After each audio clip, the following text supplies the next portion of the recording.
Good morning guys. Ayan ang napakagandang kahoy. So ang kahoy ng taglagas guys. Alam mo ang ganda ng kulay. Ayan oh, tingnan niyo. Maganda sa video tsaka sa picture pero mas maganda pa sa personal.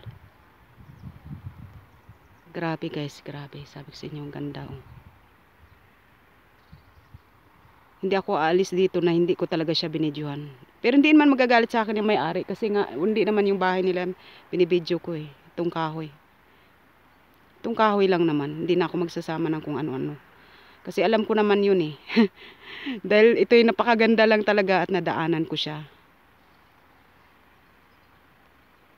So ayan guys, pag nakarating kayo dito sa Europe ng autumn season, di kayo magsisisi. Kasi ang mga kahoy dito, mga gold ang kulay.